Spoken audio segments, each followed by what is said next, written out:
क्या आपने कभी ऐसी स्त्री के बारे में सुना है जो विवाहित होने और संतान के जन्म के बाद भी कुंवारी हो, लेकिन पौराणिक काल में ऐसी दिव्य कन्याएं थी जो आजीवन कुंवारी कन्या के समान मानी गईं। वीडियो में आगे बढ़ने से पहले चैनल को सब्सक्राइब करें मेरे प्यारे दोस्तों, ताकि ऐसी जानकारी आपको मिल सके। हिंदू धर्म में देवियों से कई कथा, मान्यताएं और परंपराएं जुड़ी हैं। कभी मां दुर्गा के रूप में राक्षसों का संहार किया, कभी सीता बनकर अग्नि परीक्षा, देवी सावित्री जिसकी शक्ति के सामने तो स्वयं यमराज को भी घुटने टेकने पड़ गए, तो कुछ ऐसी भी देवियां हुई जिसके पतिव्रता की मिसाल आज भी दी जाती है। लेकिन पौराणिक समय में ऐसी 5 कन्याएं थीं जो विवाह के बंधन के बंधने के बाद और संतान को जन्म देने के बाद कुंवारी कहलाती हैं। इन्हें पंचकन्या या पौराणिक समय की दिव्य कन्याएं कहा जाता है। जानते हैं इन पंचकन्याओं के रहस्य के बारे में। देवी अहिल्या, वाल्मीकि रामायण के बालकांड में देवी अहिल्या का जिक्र मिलता है।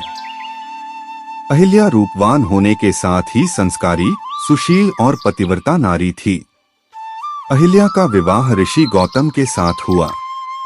शास्त्रों के अनुसार ऋषि गौतम एक बार स्नान के लिए प्रातः काल आश्रम से बाहर गए थे। तभी शची के पति इंद्र ने अहिल्या के साथ छल पूर्वक कुकर्म किया।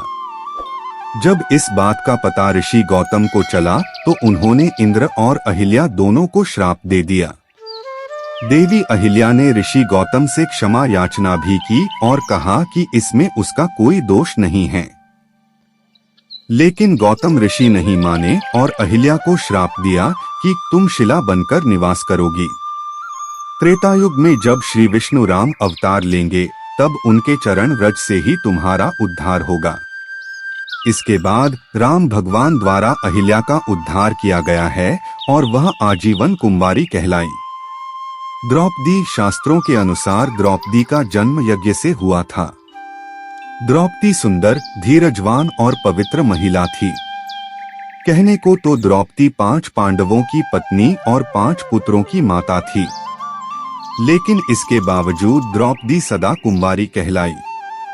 दरअसल जब द्रौपदी का चीरहरण हो रहा था, जब श्री कृष्ण ने उसकी लाज बचाई थी, कहा जाता है कि भगवान श्री कृष्ण ने ही द्रौपदी को सदा कुंवारी बने रहने का वरदान दिया था। मंदोदरी, लंकापति रावण की पत्नी मंदोदरी को चिर कुमारी भी कहा जाता है, जो कि राक्षस राज मयासुर और हेमा की पुत्री थी। मंदोदरी की मां हेमा अप्सरा थी, लेकिन पिता राक्षस कुल के थे। इस कारण मंदोदरी अत्यंत सुंदर और आधी दानव थी। रावण से विवाह का वरदान मंदोदरी को भगवान शिव से मिला था। रावण से विवाह के बाद मंदोदरी ने अक्षय कुमार, मेघनाद और अतिकाय जैसे पुत्रों को जन्म दिया। मंदोदरी को चिर कौमार्य का वरदान प्राप्त था, इसलिए पुत्रों को जन्म देने के बाद भी उसका कौमार्य भंग नहीं हुआ। तारा समुद्र मंथन से निकली अप्सरा थी। तारा का विवाह बाली के साथ हुआ। बाली के भाई सुग्रीव ने छल से जब उसका वध कर दिया तो तारा ने श्री राम को कोसते हुए श्राप दिया कि वह भी अपनी पत्नी सीता को पाने के बाद खो देंगे।